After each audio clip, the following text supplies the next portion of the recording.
Queridos hermanos y hermanas, seguramente en la vida todos nosotros hemos suspirado al menos una vez por causa del dinero. A veces ocurre al final de un día demasiado pesado, cuando uno se sienta a mirar todo lo que todavía tiene que pagar y siente cómo el corazón se le encoge. Otras veces sucede apenas al abrir los ojos por la mañana.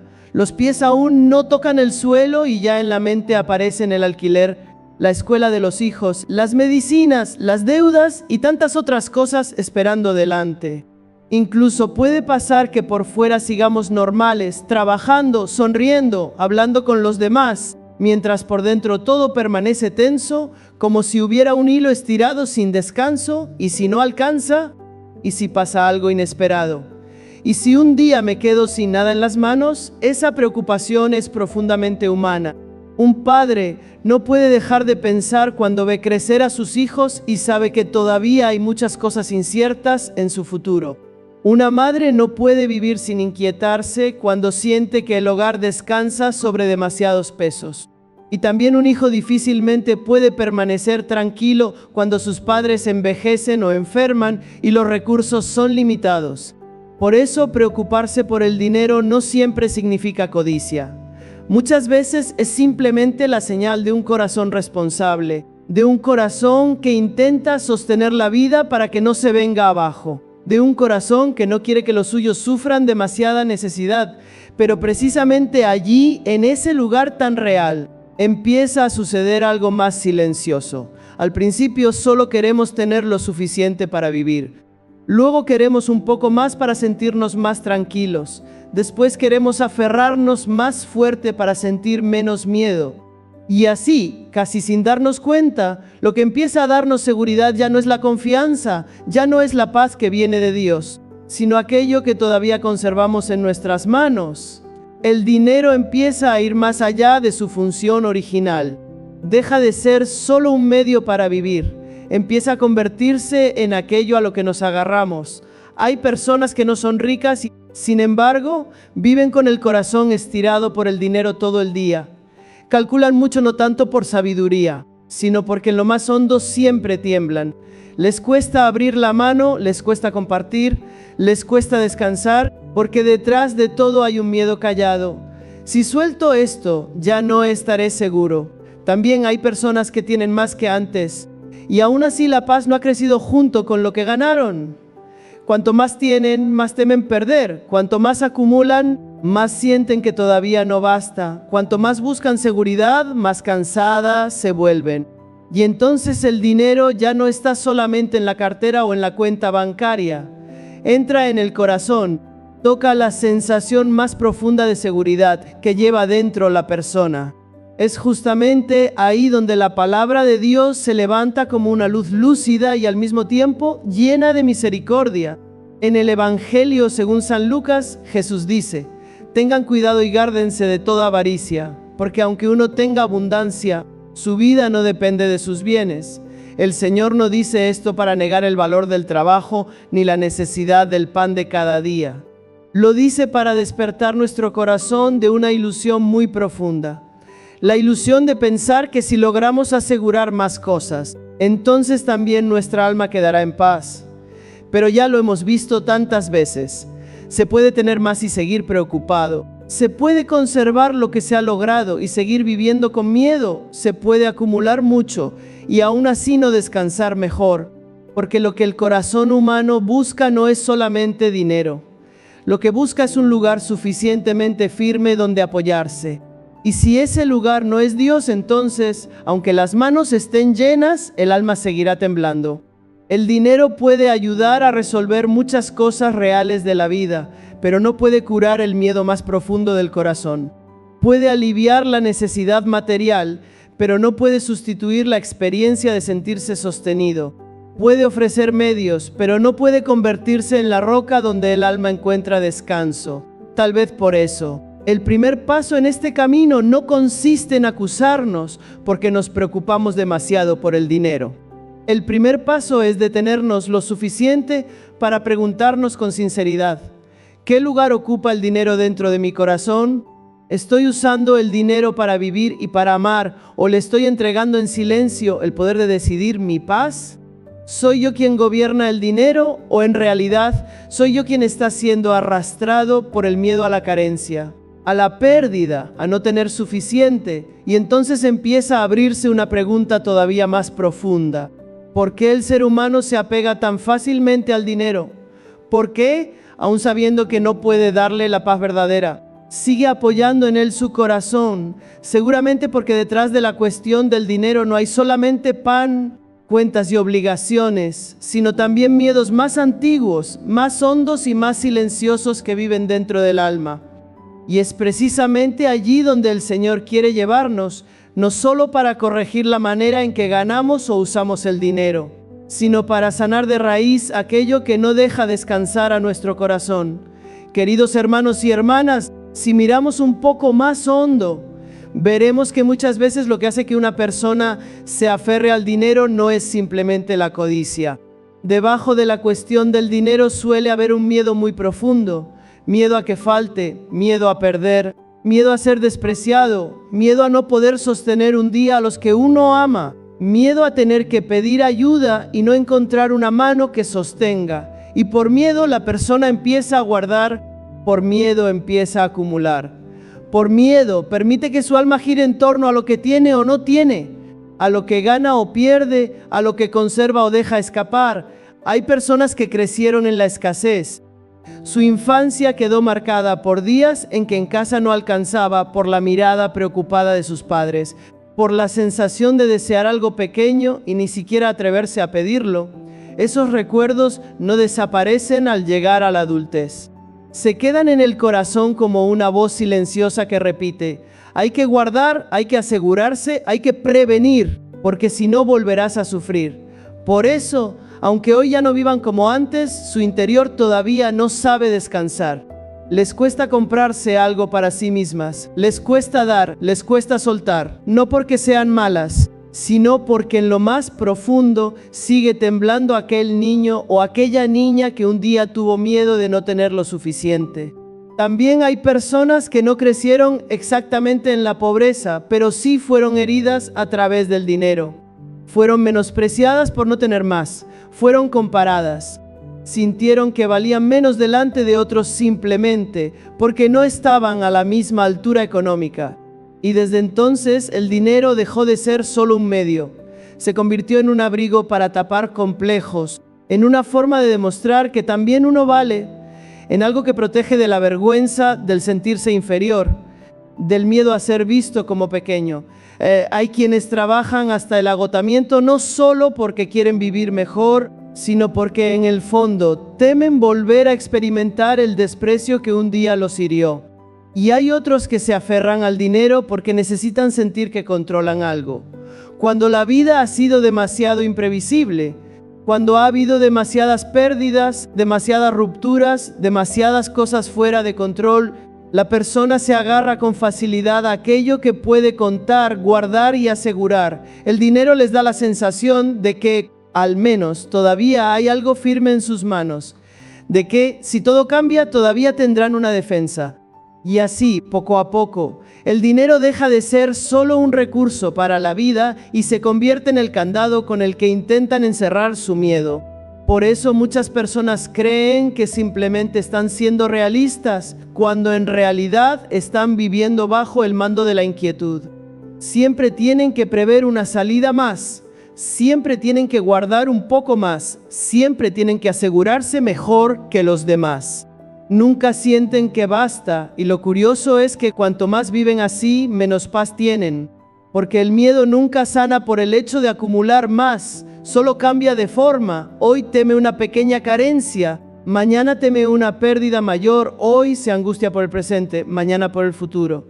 Y así el dinero ya no sirve a la vida, sino que empieza a gobernar el ritmo del corazón, del sueño y de la paz interior. En el libro del Eclesiastés hay una frase muy verdadera: el que ama el dinero nunca se saciará de dinero. Esa palabra no habla solo del rico, habla de un alma que ha puesto su seguridad en los bienes. Cuando el corazón usa el dinero para tapar sus miedos, nunca habrá una cantidad suficiente, porque lo que le falta en lo más hondo no es una cifra, sino la experiencia de sentirse seguro, sostenido, protegido de vivir sin tener que salvarse a sí mismo todos los días. Quizá el problema más grande no está en la cantidad de dinero que tenemos, sino en lo que esperamos que el dinero haga por nosotros. Esperamos en silencio que nos dé valor, esperamos que nos dé un lugar en el mundo, esperamos que nos salve de la fragilidad que sentimos dentro, pero el dinero no puede hacer eso. Puede ayudarnos en muchas necesidades reales, puede aliviar la dureza de la vida, pero no puede entrar hasta el fondo del alma para decirnos: ya no tienes que vivir con miedo. En el Evangelio según San Mateo, Jesús dice con mucha claridad: donde está tu tesoro, allí estará también tu corazón. Esa frase no es para repetirla de memoria, sino para dejarnos examinar por ella, porque el corazón no está solo donde uno dice que cree. El corazón está donde más teme, donde más se inquieta, donde vuelve una y otra vez buscando seguridad. Si cada cambio económico nos derrumba por dentro, si el tema del dinero toca algo muy profundo y doloroso en nosotros, entonces tal vez el Señor nos está invitando a mirar más hondo. Y si detrás del dinero hubiera una parte del corazón que todavía no ha sido sanada, hay personas que rezan mucho, pero basta una pequeña pérdida económica para que todo su interior se desordene. Hay personas que van a misa con fidelidad, pero no logran creer de verdad que Dios cuidará de ellas si abren la mano para compartir. Hay personas que aman al Señor sinceramente, y aún así llevan dentro un miedo tan antiguo que el dinero ha ido ocupando el lugar que debería pertenecer a la confianza. Y eso no es algo para despreciar ni para condenar, es algo para llevarlo con verdad delante de Dios. Tal vez hoy lo que hace falta no es acusarnos diciendo: soy demasiado apegado al dinero. Tal vez lo que hace falta es preguntarnos con ternura: ¿qué es lo que temo tanto que necesito aferrarme así al dinero? Temo volver a la escasez de antes.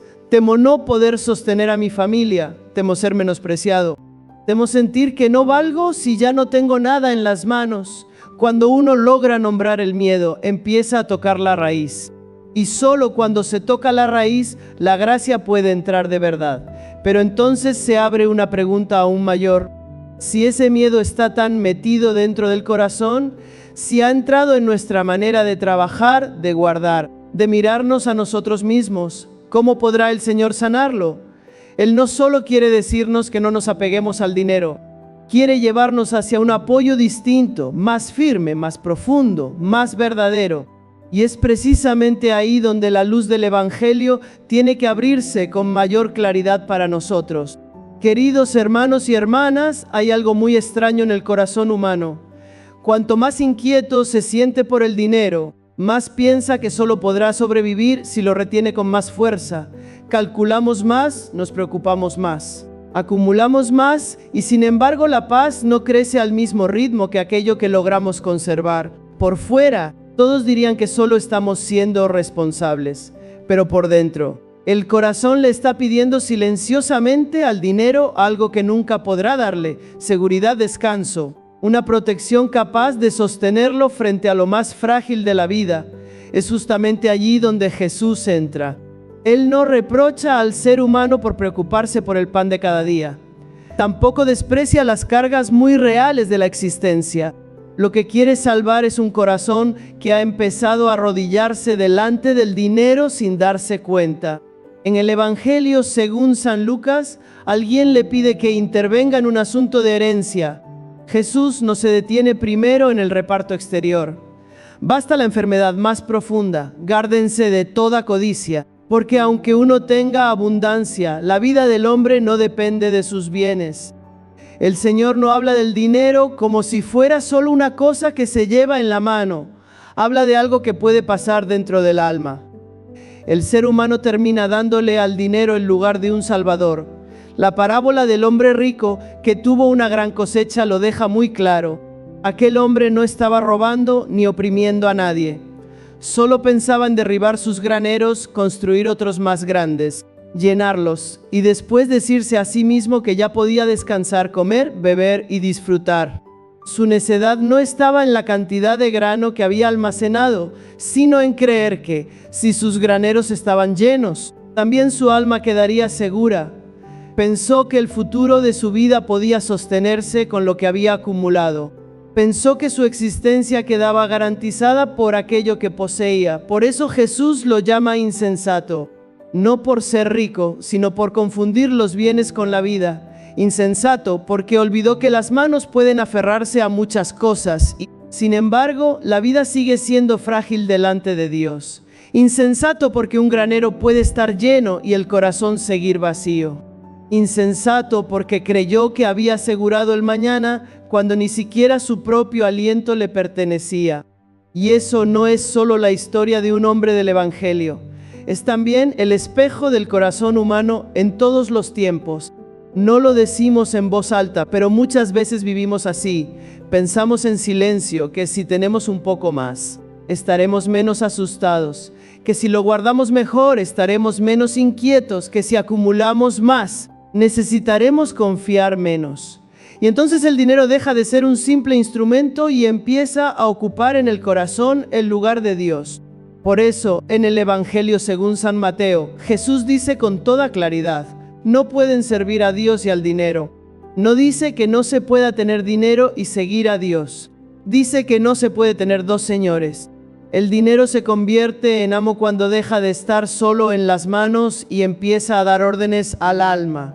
Hace que la persona trabaje desde el miedo, que guarde desde el encierro, que mire el futuro con obsesión y que mida su valor por lo que posee. Por eso Jesús no viene a quitarnos lo necesario, sino a devolver el dinero a su lugar correcto. El dinero sirve, el dinero hace falta, el dinero ayuda a cumplir responsabilidades. Pero no es la roca sobre la que el alma puede descansar. El dinero puede comprar medicinas, pero no compra la paz. Puede ayudar a pagar deudas, pero no libera al corazón de su miedo más profundo. Puede darnos medios, pero no puede decirnos: no tengas miedo, tu vida está sostenida. Esa palabra solo puede decirla Dios. Por eso Jesús no solo corrige nuestra visión sobre los bienes, también nos revela de nuevo el rostro del Padre. En el Evangelio según San Mateo habla de las aves del cielo, de los lirios del campo, y luego pronuncia una frase llena de ternura: el Padre Celestial sabe que ustedes necesitan todo eso. Esa frase es muy importante. Muchos creen que Dios es poderoso, pero todavía no creen de verdad que Dios conoce aquello que les preocupa. Creen que Dios existe, pero no se atreven a confiar en que Él mira de verdad el alquiler, las medicinas, la escuela, la comida de sus hijos. Entonces rezan por un lado, mientras por dentro colocan la vida en otro lugar. Jesús viene a sanar precisamente esa zona. Nos saca de la imagen de un Dios lejano y nos devuelve a un Dios que es Padre. Y si es Padre, entonces no permanece indiferente ante las angustias de sus hijos. Si miramos la vida misma de Jesús, esto se vuelve todavía más claro. Él nació en la pobreza, no eligió la abundancia como refugio. Vivió libre en medio de las carencias de este mundo, porque su corazón estaba enteramente arraigado en el Padre. La pobreza de Jesús no es una exhibición de austeridad, es el signo de un corazón que no está dominado por el dinero. Porque el Padre es su apoyo, no necesita aferrarse a lo que pasa, porque el Padre es el que cuida. No convierte los bienes en fortaleza para su alma. Y ese es también nuestro camino de sanación. No aprender primero a dejar el dinero, sino aprender de nuevo a confiar. No aparentar desprendimiento, sino dejar que Dios recupere el lugar que el miedo ha ido ocupando. Muchos de ustedes quizá reconozcan algo muy real en su propia vida. Basta que falte una cantidad y el corazón ya se tambalea. Basta que el futuro parezca incierto y la mente se desordena. Basta que haya que compartir o soltar algo y el interior se contrae. Justamente en esos momentos, Jesús no viene a reprocharnos nada. Viene a hacernos una pregunta muy suave. ¿Dónde estás buscando tu seguridad? Esa pregunta no quiere humillarnos, quiere abrirnos los ojos. Porque mientras sigamos exigiéndole al dinero lo que solo Dios puede dar, el corazón seguirá cansado. Mientras pensemos que lo que nos salva es aferrarnos más fuerte, seguiremos viviendo dentro de un miedo sin término. El dinero solo vuelve a su lugar cuando Dios vuelve a ocupar su lugar en el corazón. Por eso Jesús dice: Busquen primero el reino de Dios y su justicia, y todo lo demás se les dará por añadidura. Eso no es una invitación a abandonar las responsabilidades. Es una invitación a restablecer el orden interior. Primero Dios, primero la verdad, primero el alma, primero lo que permanece para siempre. Cuando ese orden se reconstruye, la persona sigue trabajando, sigue calculando, sigue ahorrando, sigue cuidando de su familia. Pero ya no permite que el dinero sea el dueño de su interior. Empieza a usar el dinero sin venderle el alma. Empieza a ganarse la vida sin perder la libertad. Empieza a ahorrar sin apagar la misericordia esta noche. O en el próximo momento de oración hagan algo muy pequeño. No le pidan primero a Dios más dinero. Díganle antes cuál es el miedo más verdadero que llevan dentro respecto al dinero. Señor, tengo miedo de que me falte. Tengo miedo de no poder sostener a mi familia. Tengo miedo de quedarme sin nada. Tengo miedo de ser despreciado.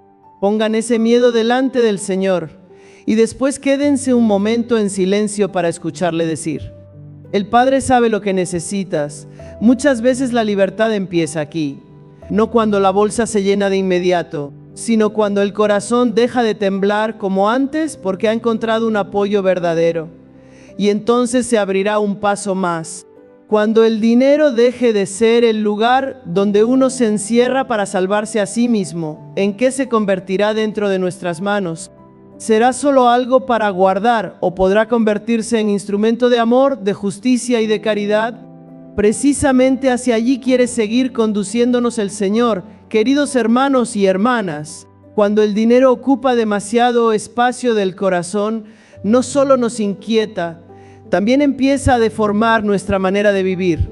Empezamos a mirar todo desde la utilidad. Nos irritamos con más facilidad cuando tenemos que dar. Nos cerramos más fácilmente ante la necesidad de los demás. A veces seguimos yendo a misa, seguimos orando, seguimos llevando una vida religiosa por fuera, pero basta tocar el tema del dinero para que el alma se tense enseguida. Una petición de ayuda, una llamada a compartir, un gasto inesperado y por dentro ya aparece el miedo. La resistencia, la sensación de que nos están quitando algo muy grande. Ese es el signo de que el dinero ya no permanece solamente en la mano. Ha empezado a entrar en el corazón. Por eso, la sanación en este tema no consiste solo en preocuparse un poco menos. La verdadera sanación llega cuando el dinero vuelve a su lugar correcto. Ya no como aquello a lo que nos aferramos para salvarnos, sino como un medio para vivir con más justicia, más amor y más libertad. Cuando Dios recupera el centro del corazón, el dinero no desaparece.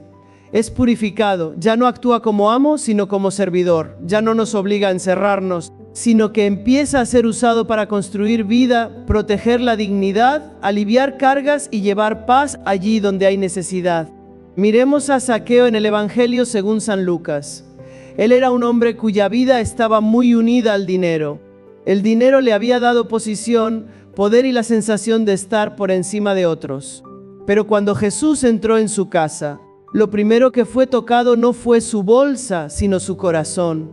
Y desde un corazón tocado también cambió la manera de usar su dinero. Señor, doy la mitad de mis bienes a los pobres y si en algo he defraudado a alguien, le devolveré 4 veces más. ¿Lo ven? Encontrarse de verdad con Cristo no hace que uno odie el dinero. Hace que uno deje de arrodillarse ante Él. A partir de ahí, el dinero ya no sirve para sentirse superior, sino para reparar lo que estuvo mal, para sanar lo torcido y para abrir paso a la caridad. Muchas veces pensamos que la generosidad es cosa de los que tienen mucho, pero no es así. La generosidad, antes que nada, nace de un corazón que ya no quiere dejarse gobernar por el miedo. Hay personas con muy poco dinero y con un corazón muy ancho, y hay otras con mucho, pero interiormente encerradas. Por eso Dios no mira solo cuánto damos, mira qué parte de nuestro corazón sigue encadenada. Una madre que cuida cada moneda y aún así guarda algo para ayudar a quien está peor que ella. A los ojos de Dios realiza un gesto precioso. Una persona que vive con lo justo y sin embargo no cierra su puerta a un familiar necesitado, vive una gran libertad, no porque le sobre, sino porque no quiere dejar que el dinero apague la misericordia. Aquí es donde debemos aprender un modo de vivir muy concreto. Primero, ganar el dinero de manera limpia, un dinero conseguido con engaño, explotación, mentira o desprecio por la dignidad del otro nunca traerá paz verdadera. En la vida cristiana, un dinero limpio vale más que un dinero abundante. Dios no bendice una vida cómoda construida sobre el sufrimiento ajeno. Después viene la manera de gastarlo. Hay personas que no son avaras en el sentido de guardar demasiado, pero sí dejan que el dinero las arrastre al despilfarro, a la apariencia, a la comparación, a la necesidad de estar al nivel de los demás, y eso también es esclavitud. Compran para llenar vacíos, para demostrar valor, para no sentirse menos, y así el dinero termina cubriendo otra herida. La sanación aquí pasa por aprender a vivir con más sencillez, con más verdad y con menos necesidad de impresionar. Después viene el aprendizaje de compartir de manera concreta y ordenada. Muchos dicen que aman a los pobres, pero en su vida real no hay un espacio claro para dar. Siempre esperan, cuando termine de resolver lo mío, entonces pensaré en los demás, pero ese momento casi nunca llega. Tal vez ya ha llegado la hora de darle a la caridad un lugar visible dentro de nuestra relación con el dinero. No hace falta esperar a ser ricos para compartir. Se puede empezar de manera muy pequeña. Una ayuda regular para los pobres, un apoyo discreto a un familiar que está pasando necesidad, una parte reservada para la iglesia, algo menos gastado en lo innecesario para que alguien pueda comer, comprar medicinas o pagar estudios. Lo importante no es solo la cantidad, sino que el corazón vaya aprendiendo a abrirse. En los Hechos de los Apóstoles, la iglesia primitiva aparece descrita de una manera muy hermosa. Los creyentes lo ponían todo en común y no había entre ellos ningún necesitado. Eso no es simplemente una fórmula económica. Es el fruto de un corazón que ha puesto a Dios en el centro. Cuando Dios está en el centro, los bienes dejan de ser un muro de protección y se convierten en un puente para que la vida llegue a otros. Y en la segunda carta a los Corintios, San Pablo dice, el que siembra generosamente, generosamente cosechará. No porque Dios quiera enseñarnos a dar esperando ganancia, sino porque un corazón abierto crece en libertad, mientras que un corazón encogido se vuelve cada vez más pobre, aun cuando aumenten sus posesiones. También necesitamos vigilar algo muy sutil, usar el dinero para controlar a los demás. Hay personas que no solo aman el dinero, sino que lo usan como herramienta de poder en la familia, en las relaciones o en el trabajo. Dan para que el otro dependa, ayudan para conservar autoridad. Miden la dignidad de las personas por lo que tienen o por lo que producen. Eso ya no es administrar bienes. Eso es dejar que el dinero ensucie el amor. Un dinero sanado por Dios no humilla a nadie. Sabe sostener sin hacer sentir pequeño al otro. Sabe ayudar sin encadenar. Sabe dar sin exigir que el otro se incline. Otro camino muy concreto es llevar el tema del dinero a la oración. Muchos rezan por muchas cosas, pero nunca ponen delante del Señor su cartera, su manera de ganar dinero, de guardarlo, de gastarlo. Piensan que eso es algo demasiado material, y no, justamente ahí quiere entrar Dios. Antes de una decisión económica, antes de un gasto importante, antes de una inquietud por carencia, aprendamos a preguntar, Señor, ¿esto me hace más libre o más esclavo? ¿Me ayuda a vivir con más verdad o me aleja de ti? ¿Me vuelve más generoso o más encerrado? Cuando la Eucaristía alimenta el alma, el dinero empieza a perder poder sobre el corazón. Cuando la reconciliación purifica la conciencia, también empezamos a ver con más claridad dónde hemos sido injustos, miedosos, egoístas o poco confiados en este tema. Tal vez el paso pequeño de estos días no será algo espectacular. Tal vez solo será sentarse y revisar sinceramente cómo estamos usando el dinero. Hay un gasto que alimenta la apariencia. Hay una compra que intenta tapar una herida interior. Hay una persona cercana que está necesitando ayuda y yo sigo actuando como si no me diera cuenta. Hay alguna invitación a compartir que el Señor ya me ha hecho sentir en el corazón y sigo aplazando. Elijan una cosa pequeña pero real. Abran la mano una vez en el lugar correcto, renuncien a algo para ayudar a alguien. Sean más justos al pagar, al repartir, al cumplir una promesa económica. Es precisamente en esos pasos pequeños donde el dinero deja de ser amo y empieza a convertirse en instrumento de amor. Y desde ahí se abre una pregunta todavía más honda. ¿Cómo vivir entre tantas necesidades reales, entre tantas responsabilidades concretas, sin dejar que el dinero ate el corazón? ¿Cómo ser responsables en la vida y, al mismo tiempo, conservar una verdadera libertad interior frente a los bienes para recorrer del todo ese camino? Todavía nos hace falta un último paso, aprender a poner la seguridad de nuestra vida no en lo que logramos retener, sino en aquel que sigue sosteniéndonos siempre. Queridos hermanos y hermanas, al llegar hasta aquí, quizá muchos todavía llevan dentro una pregunta muy real. Si dejo de aferrarme al dinero como antes, ¿quién me sostendrá? ¿Quién cuidará del futuro de mi familia? ¿Quién me levantará en los días inciertos que todavía no alcanzo a ver? El Señor no desprecia esas preguntas, porque quien vive en este mundo tiene responsabilidades, cargas concretas y preocupaciones verdaderas. Pero lo que Dios quiere hacer en nosotros no es enseñarnos a vivir de manera imprudente, ni pedirnos que dejemos de cumplir con nuestros deberes. Lo que Él quiere es sanar un corazón demasiado cansado de intentar salvarse a sí mismo con aquello que logra retener. El dinero sigue siendo necesario, el trabajo sigue siendo necesario, el esfuerzo sigue siendo necesario. Pero después de todo eso, el ser humano necesita un apoyo más profundo que el dinero, más firme que el trabajo, más sólido que todos sus cálculos. De lo contrario, basta un pequeño cambio para que el corazón se tambalee. En los Salmos hay una palabra muy hermosa. Encomienda tu camino al Señor, confía en Él y Él actuará. Encomendarse no significa abandonarse a la pasividad. Significa seguir haciendo lo que nos corresponde, pero sin exigirle al dinero que cargue con aquello que solo Dios puede sostener. Puede ser que ustedes no vean su vida volverse abundante de un día para otro después de una oración. Puede ser que las cuentas por pagar sigan ahí. Puede ser que el trabajo siga siendo difícil, pero algo muy grande puede empezar igualmente a suceder. El dinero ya no oprime el corazón como antes. Seguimos trabajando, pero sin desesperación. Seguimos ahorrando, pero sin encerrarnos. Seguimos calculando, pero sin dejar que el miedo conduzca el alma. Y eso ya es una sanación muy real. Por eso, el último paso de este camino es el abandono confiado. No un abandono vago, sino muy concreto. Poner en las manos de Dios el miedo a que falte, las cargas materiales de la familia, las cuentas que todavía no sabemos cómo resolver, y también ese apego al dinero que muchas veces todavía no tenemos fuerza para soltar. En el Evangelio según San Mateo, Jesús dice: no se angustien por el mañana se ocupará de sí mismo. No es una invitación a descuidar el futuro, es una llamada a devolver el corazón al presente, donde Dios está con nosotros y nos enseña a vivir un día con la gracia suficiente para ese día. Amén.